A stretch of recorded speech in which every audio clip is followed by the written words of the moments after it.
Medical online நேயர்களுக்கு வணக்கம். நம்ம குழந்தைங்களுக்கு கொடுக்கிற உணவு சத்தா இருந்தாலும், அத நம்ம சரியா குடுக்குறோமா? அப்படின்ற சந்தேகம் எல்லா அம்மாக்களுக்குமே இருக்குங்க. அதுல ஒரு டிஷ் என்ன அப்படின்னு பார்த்தீங்கன்னா, முருங்கைக்கீரை. முருங்கைக்கீரை ரொம்ப ஹெல்த்தியானது அப்படின்னு சொல்லிட்டு நம்ம எல்லாருக்குமே தெரியும். ஆனா, அத குழந்தைகளுக்கு எப்படி குடுக்குறது? அப்படின்றதுல நெறைய டவுட்ஸ் இருக்கும். அத பத்தி தான் டீட்டெயிலா நம்ம இந்த வீடியோல பார்க்க போறோம். இந்த மாதிரி மருத்துவ குறிப்புகள்லாம் தெரிஞ்சுக்கிறதுக்கு மெடிக்கல் ஆன்லைன் சேனல சப்ஸ்கிரைப் பண்ணிக்கோங்க.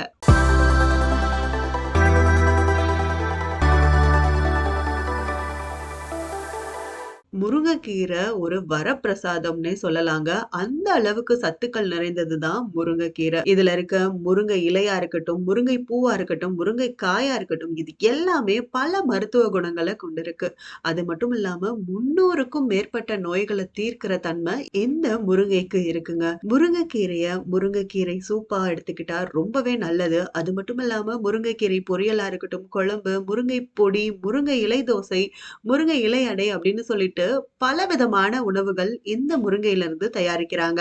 ஆனா, இந்த முருங்கை இலைகள குழந்தைகளுக்கு எப்ப அறிமுகப்படுத்தலாம்? எப்ப ஸ்டார்ட் பண்ணலாம்? எப்ப குடுக்கலாம்? அப்படின்னு பல டவுட்ஸ் அம்மாக்களுக்கு இருக்குங்க. மத்த கீரைய காட்டிலும் 3 மடங்கு இரும்பு சத்து அதிகமா இருக்கு. அது மட்டும் இல்லாம பால்ல இருக்க புரதத்த விட 2 மடங்கு அதிகமா புரதம் முருங்கை இலையில இருக்குங்க. பால்ல இருக்க கால்சியத்த விட 4 மடங்கு கால்சியம் இந்த முருங்கை இலையில இருக்கு. அது மட்டும் இல்லாம இத கேட்டா நீங்களே ஆச்சரியப்படுவீங்க. கேரட் தான் நம்ம கண்ணுக்கு ரொம்ப நல்லது. விட்டமின் ஏ நெறைய இருக்கு அப்படின்னு சொல்லியிருப்போம். ஆனா, இத விட 4 மடங்கு அதிகமா முருங்கை இலையில விட்டமின் ஏ இருக்குங்க. வாழைப்பழத்துல இருக்க பொட்டாசியத்த விட 3 மடங்கு அதிகமான பொட்டாசியம் முருங்கை இலையில இருக்கு. இவ்ளோ சத்துக்கள் இருக்கா அப்படின்னு நீங்களே ஆச்சரியமா பார்க்குறீங்கல்ல. அது மட்டும் இல்லாம இது செரிமான மண்டல வளர்ச்சிக்கு ரொம்பவே ஹெல்ப் பண்ணுது. குழந்தைங்களுக்கு செரிமான பிரச்சனை நெறையவே இருக்குங்க. அப்போ அவங்களுக்கு இந்த கீரைய குடுக்கலாம். அது மட்டும் இல்லாம, இந்த முருங்கை இலையோட கசப்ப குழந்தைங்க லைக் பண்ணாம இருக்கலாங்க. ஆனாலும் முருங்கை இலைய குழந்தைகளுக்கு கொடுத்து பழகிட்டோம் அப்படின்னா, அவங்க பெரியவங்களா ஆகுற வரைக்கும் அத உணவுல கண்டிப்பா சேர்த்துப்பாங்க. குழந்தைக்கு தாய்ப்பால் கொடுக்கிறப்பயே திரவ உணவும் நம்ம குடுக்க ஸ்டார்ட் பண்ணிருவோம். அப்போ நம்ம இந்த முருங்கை இலைய சூப் வடிவுல குடுக்கணும். எப்ப குடுக்கலாம்னு கேட்கிறீங்களா? 6 மாசம் முடிஞ்சது அப்படின்னா, கண்டிப்பா முருங்கை இலைய சேர்த்து சூப்பா குடுக்கலாங்க. 1 டீஸ்பூன் குடுக்க ஸ்டார்ட் பண்ணி, கொஞ்சம் கொஞ்சமா அவங்கள இன்டேக் பண்ண வைக்கலாம். குழந்தைங்களுக்கு பிடிக்குதே அப்படின்னு சொல்லிட்டு அதிகமாவும் குடுத்துறக்கூடாது. எதுவுமே லிமிட்டா இருந்தா தான் நல்லது இல்லையா? இத அறிமுகப்படுத்தும்போது தொடர்ந்து ஒரு 3 நாளைக்கு குடுத்து பார்க்கலாம். குடுக்குறப்போ வேற எந்த உணவையும் புதுசா நம்ம குழந்தைங்களுக்கு அறிமுகப்படுத்தக் கூடாது. ஏன் அப்படின்னு கேட்டீங்கன்னா, அப்போதான் இதனால அலர்ஜி வருதா? இல்ல வேற எதுவும் பிரச்சனை இருக்கா? அப்படின்றத நம்ம கண்டுபிடிக்க முடியுங்க. முருங்கை இலை பொடி அப்படின்றது பரவலா இப்போ எல்லா ஆர்கானிக் ஷாப்லயும் கிடைக்குதுங்க.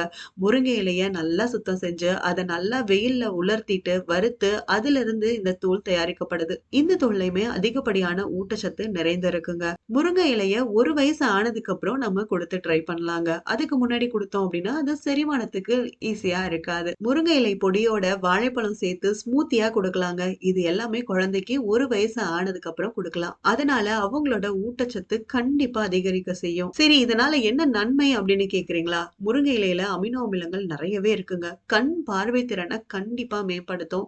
நார்ச்சத்து அதிகமா இருக்கு. அதனால குழந்தையோட ஆற்றல் திறனையும் அதிகரிக்குங்க. முக்கியமா நோய் எதிர்ப்பு சக்திய அதிகரிக்குது. சிறுநீரகம் மற்றும் கல்லீரல சுத்தம் செய்து நினைவாற்றல அதிகரிக்குது. எவ்ளோ நன்மைகள் இருக்கு பாத்தீங்களா? கண்டிப்பா உங்க குழந்தைகளுக்கும் எப்படி கொடுக்கணும் அப்படின்றத தெரிஞ்சிருப்பீங்க. இது குழந்தைகளுக்கு மட்டும் இல்லங்க. பெரியவங்களுக்குமே ரொம்ப ஹெல்த்தியான ஃபுட்ன்னே சொல்லலாம். வாரத்துக்கு 2 அல்லது 3 முறை எடுத்துக்கிறது அவங்களோட உடம்ப ஃபிட்டா வைக்கிறதுக்கும் உதவும், ஹெல்த்தியா வைக்கிறதுக்கும் உதவும். இந்த வீடியோ பிடிச்சிருந்தா லைக் பண்ணுங்க. உங்களுக்கு யாரெல்லாம் முக்கியம்னு நினைக்கிறீங்களோ அவங்களுக்கு இந்த வீடியோவ ஃபார்வர்ட் பண்ணுங்க. இந்த மாதிரி நீங்க எத பத்தி தெரிஞ்சுக்கணும் அப்படின்னு நினைக்கிறீங்களோ அத கமெண்ட் பாக்ஸ்ல மென்ஷன் பண்ணுங்க. அத பத்தி டீட்டெயிலா நான் உங்களுக்கு எக்ஸ்பிளைன் பண்றேன். இந்த மாதிரி தகவல்கள்லாம் தெரிஞ்சுக்கிறதுக்கு நீங்க மெடிக்கல் ஆன்லைன் சேனல சப்ஸ்கிரைப் பண்ண மறக்காதீங்க.